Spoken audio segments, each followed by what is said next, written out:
form for him. Just to start, what's different about those guys? I mean, they're obviously, I'm sure they play the same system, but they're obviously scoring a little bit more. What's different about how they're operating? What's kind of making them better? Well, I think, you know, one thing when you look at Wisconsin, you're looking at a veteran basketball team, and with Brust and Gasser and Decker and Kaminsky and Jackson, you know, when you look at their better teams over the years, they've got veterans, and you're talking about 5 veterans in their starting lineup. And so I think that's, you know, how much better are they than a year ago? I don't know that, because until you see a team in person, you know, that's when you can get a better feel. But when you're in the Big Ten and you put 5 veterans on the court who have played in this league and been through the battles, then you're going to have an opportunity to be as good as you can be, and that's what they are right now. They're a very talented, very tough team that passes the basketball, a team that shares the ball, a team that doesn't care who scores, you know, and so they've got a team that I think Coach Ryan likes to have. I think the last time you played Wisconsin, which would have been the Big Ten tournament, I think Kaminsky had 15 minutes, didn't score a point. Just talk about how different his role and his game is now. Well, I think, again, he had the tough injury. And matter of fact, that happened here a year ago when he got hit in the eye, and it really set him back for the year. And to see his development, there's no question. He's developed into a very good three-point shooter. You know, he's developed into a very good post player. He can go left shoulder, right shoulder, doesn't matter. And again, he's a guy they can really play through or play to. And so he's definitely made some big strides. What do you think your guys learned at Penn State that's going to help them in this game? Well, I think every time you have a team that is growing, and that's what we are. We're a growing, learning team. I think they saw, you know, the opportunity. You know, again, I look at our games and go, okay, Illinois was a great game. We fought. We didn't get the win, but we saw what life on the road was like. We come back with Michigan State. It's a tough game. They're a veteran, talented team. Then you go to Penn State, and you're playing a team that, again, if you listen to their coach, you know, they felt like this was the game they had to get. So you knew you were walking into that environment. And what I saw was a group of guys that really came together. We're down 13-14. And we were really playing hard, and some shots weren't going in, but we were playing the right way. And you know, that's what Coach Green kept saying to him in the timeouts. We're playing the right way, it'll start happening for us. And then it did. Shots started going down, the ball was moving, and I saw us really develop a toughness and an identity that we've got to continue to build on. You can't get it one game and then lose it.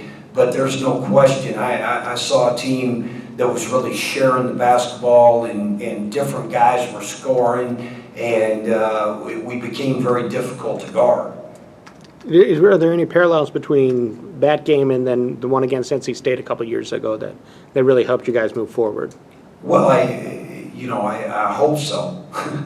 But again, when you're dealing with a group of young guys that hasn't had many of these experiences, and then yeah, I hope it shows them you can go on the road, you can be down, and if you keep the right mindset and keep playing together and keep guarding and keep rebounding, you'll get your opportunities. And hopefully we learned that lesson and we'll continue to build on it.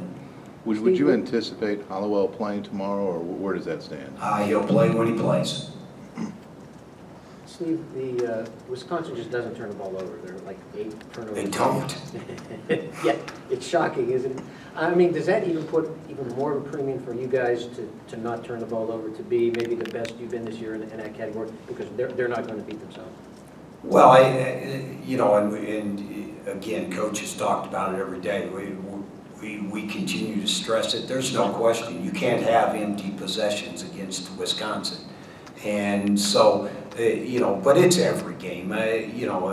Wisconsin's always been that way. They don't turn it over. And so, but there's no question, it becomes a bigger priority every game that we've got to take care of the basketball. And we did a better job at Penn State. I believe in the last 8 minutes we had 1 turnover and really showed again what your question was. You saw a team starting to understand this is how you win. This is how you come back. And so we'll continue to get better at it. What do you think of Stan's progress, especially in the last couple of games? Well, I think every game gets a better feel for what the Big Ten Conference is, and he understands more and more the importance of every possession. I think when you have, and when I say young players, they're not young. They've played 16 Division I basketball games. But when you get into Big Ten play, you start understanding possessions are hard to get. And so you better value every one of them even more. And I've seen us in 3 games already start to understand that better and better. And there's no question Stan does. Go ahead. As you said, the first 10 minutes or so, the way that Noah was demanding the ball and that, I mean, how do you get him to do that for longer periods? Well, and he will. I don't have any question about it. And then you give Penn State a little credit. They decided they better start doing something different on him and trying to get him out of there and trying to front him, which then opened up other things for other people. And so, but as you know, Coach has talked about it many times. We continue to try to get him to make the demand to want that basketball every possession. Doesn't mean he'll get it every possession, but he was demanding it. And, sometimes, because people always want to look at the end of the day and go, well, he got 6 shots, that's not enough. Well, they don't take into account the number of fouls he drew because he was posting hard, he gets fouled. Well, he didn't get a shot out of that, but we got a foul. That got us closer to the bonus. That got us closer to the double bonus. And sometimes they forget the high number of free throws he's shooting. And so, I see him just continue to get better every game at it. Hopefully he'll just continue to demand it more, because I know this, our guys will throw it to him. And because they understand when we can play through him, it makes it easier on everybody. They obviously playing with Gosser back, and they've also got Jackson in there, and McKinney coming off the bench. A lot of guys that can handle it. What's that done for them, just to have just a bunch of guards and guys that you're comfortable bringing the ball up? Well, I think this, and I read one of the articles today where Gasser talked about how excited he was to get here a year ago, having to sit out and watch it. But he's a veteran guy. You look at their game notes, and he's in their top 10 in three-point attempts, top 10 in assists of where he's going to end in his career. And so, you put him with Prust, and then Jackson, that's 3 veteran guys that have been through some very difficult situations. And it takes a lot of the pressure off Koenig coming in, because even when he comes in, he's still out there with 2 veterans. And, I think that's the part that's gotten missed in their team, is the play of their bench.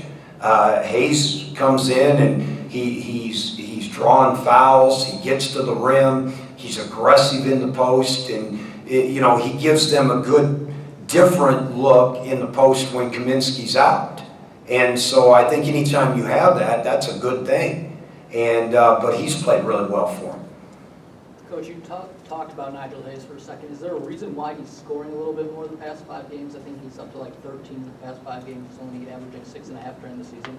Well, I think, like every freshman in the country, I think those veteran teammates are getting more comfortable with him, and they figured out he's going to take care of the basketball, not turn it over, and he's going to be productive. And sometimes you have to earn that.